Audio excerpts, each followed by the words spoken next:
Hello hi guys, दर्शक नमस्ते। म तेराचरको तर्फबाट स्याहार सेमन भन्न चाहन्छु होइन। अनि आज चाहिँ एउटा स्ट्याटस लिएर आएको छ हाम्रो धरानको मेरो हर्क साम्पाङजीले पनि यो कुरा लिएर आउनुभएको रहेछ। कुलमान घिसिङलाई चाहिँ शून्य दिनुभएको रे हाम्रो नेपाल सरकारको उहाँको कामबाट चाहिँ होइन।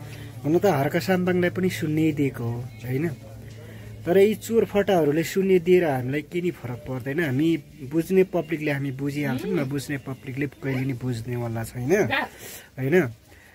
कुलमान घिसिङ पनि हर्क साम्पाङ जस्तै घमण्डी मान्छे हो होइन।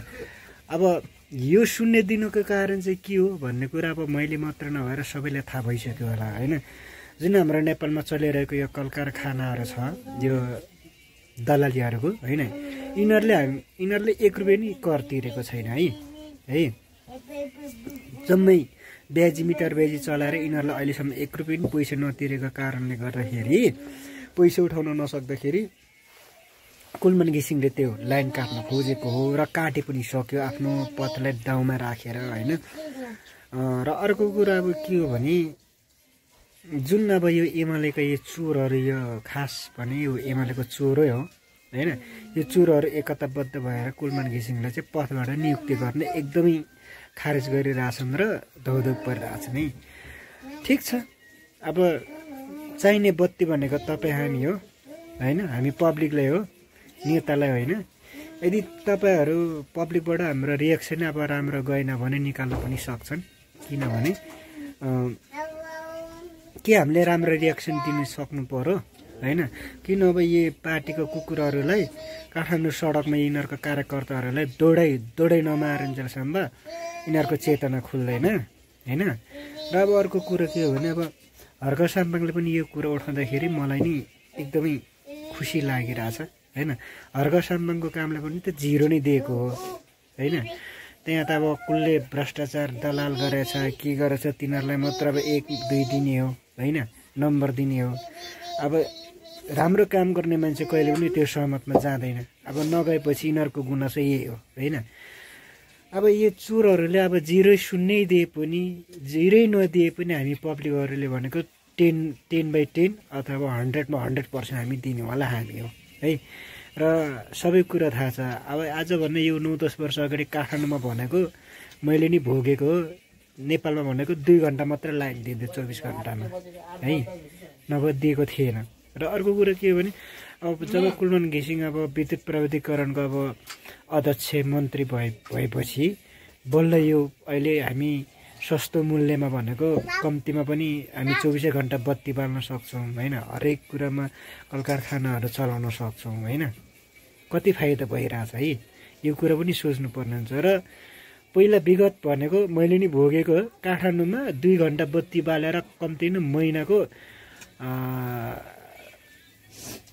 400-500 तिर्ने मै हो एउटा कोठा। 2 घन्टा 24 घन्टामा 2 घन्टा बत्ती आउँथ्यो, नभए आएको थिएन यो काठमाडौँमा है।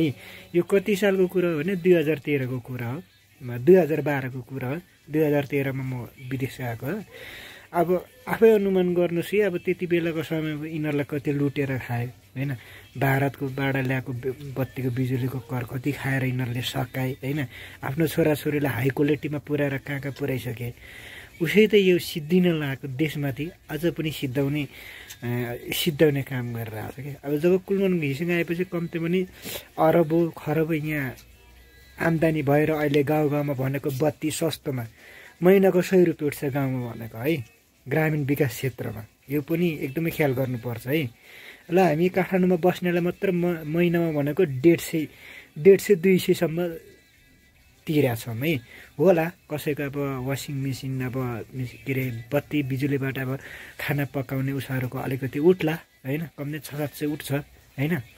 तर साधारण सिम्पलले भनेको काठमाडौँ भनेको 150 भन्दा बढी तिरेको छैन होइन। गाउँमा जानुहोस्, गाउँमा भनेको पहिला एउटा प्राइभेट बत्ती बाल्नु पर्यो भने महिनामा भनेको 300-400 तिर्ने मेरै फ्यामिली अथवा मै हो होइन। अहिले कुलमान घिसिङले जुन त्यो सुविधा हाम्रो गाउँमा पनि पुऱ्याउँछ, महिनाको 100 रुपियाँमा 6वटा बत्ती बलिरहेछ क्या, 6वटा। अब तपाईँहरू आफै अनुमान गर्नुहोस् कि यो पार्टीको यो चुरहरूको सुनेर हामी साट सपोर्ट नगर्ने हो कि वा राम्रो मान्छेको साट सपोर्ट गर्ने त्यो भनेको त्यो चाहिँ हाम्रो भरमा पर्ने कुरा हो क्या। त्यही भएर के भन्न चाहन्छु भने यो मिसन 84मा एमाले पुरै बहिष्कारै गरौँ। यिनीहरू एकजुट भएपछि जतिसुकै भ्रष्टाचार दलाल भए पनि त्यो पार्टीभित्र भए पनि यिनीहरू एकदम लुकीछिपी गर्नमा 1 नम्बरमा आउँछ यिनीहरू है। यो त्यस्तो खालको पार्टी हो क्या। त्यही भएर म के भन्न चाहन्छु भने सुन्ने नै दिए पनि मतलब होइन, जिरो नै दिए पनि मतलब भएन, दिँदै नदिए पनि मतलब छैन क्या। हामी पब्लिकले नै दिने हो, अरू केही पनि होइन है त। हस्, जय कुलमा।